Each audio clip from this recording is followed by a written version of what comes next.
মুক্তির দাবিতে চট্টগ্রাম মহানগর কৃষকদের এবং মহানগরের নেতৃবৃন্দ পদত্যাগ করুন। আর না ইতিহাস সাক্ষী বাংলাদেশের অভিসংবাদিত নেত্রী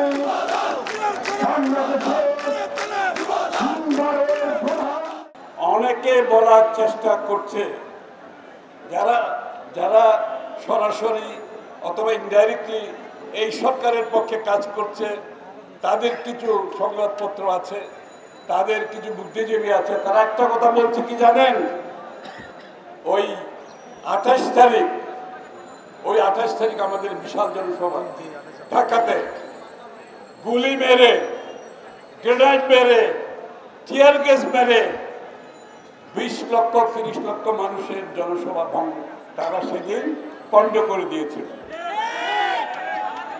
এই জন্য অনেকে বলে আন্দোলন কি তাহলে আবার নতুন করে শুরু হবে?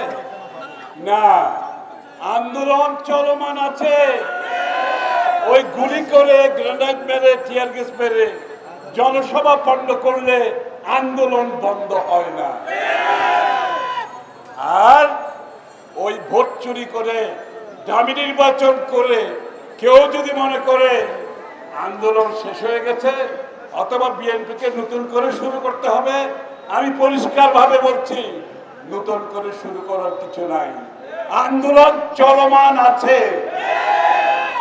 ওদের ভয়ে সকাল বিকাল প্রধানমন্ত্রী কি ধরনের মন্তব্য বুঝতে পারছেন না?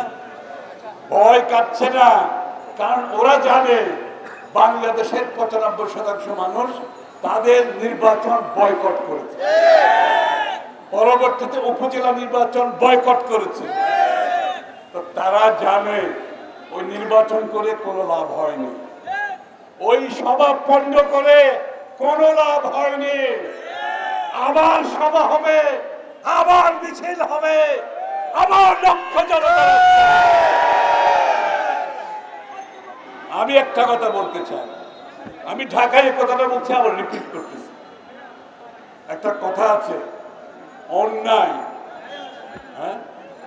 অন্যায় যখন আইনে পরিণত হয়, কথাটা খেয়াল করেন, অন্যায় যখন আইনে পরিণত হয় প্রতিরোধ কি অপরিহার্য, প্রতিরোধ অপরিহার্য। বাংলাদেশে কোনো বিচার আছে? কোনো বিচার আছে? যেখানে বিচার নাই সেখানে প্রতিবাদ করে লাভ আছে? তাহলে কি করতে হবে? জোরে বলেন, কি করতে হবে? প্রতিরোধ, প্রতিরোধ, প্রতিরোধ, প্রতিরোধ।